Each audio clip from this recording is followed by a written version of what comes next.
येत्या निवडणुकीच्या तोंडावर शिवसेनेचे पक्षप्रमुख उद्धव ठाकरेंनी मोठी घोषणा केली आहे। शिवसेना पुन्हा सत्तेत आली तर मध्यमवर्गीय मुंबईकरांना मालमत्ता कर माफ करण्यात येणार आहे। 500 स्क्वेअर फुटांच्या घरावर महापालिका मालमत्ता कर माफ करणार आहे। उद्धव ठाकरेंनी वचननामा जाहीर करण्याआधीच महत्त्वाची घोषणा करूनही टाकली। दरम्यान युतीच्या संदर्भात माझ्यापर्यंत बातचीत आलेलीच नाही असं म्हणून उद्धव ठाकरेंनी तुर्तास काहीही बोलण्यास नकार दिलाय।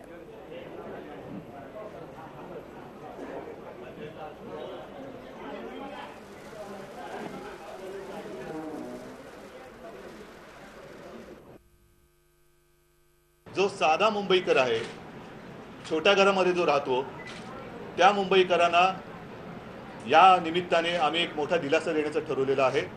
आणि तो दिलासा म्हणजे 500 फुटापर्यंत ज्यांची घरं आहेत, त्या 500 फुटापर्यंतच्या घरात जे राहतात त्या मुंबईकरांना आम्ही मालमत्ता कर मुक्त करत आहोत। हे 5 वर्षात आम्ही करणार आहोत। आणि 500च्या पुढे 700 फुटापर्यंत ज्यांची घरं आहेत त्या मुंबईकरांना सुद्धा आम्ही कर सवलत देणार आहोत।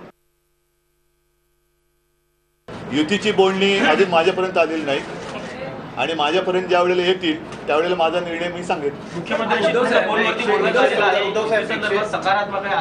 नाही, म्हणून मी आता युतीच्या बोलण्याबद्दल काही बोलत नाही, कारण सकारात्मक बोलणी चालली असतील तर ती पूर्ण सकारात्मक आणि होकारात्मक होईल। झी 24 तास रहा एक पाऊल पुढे।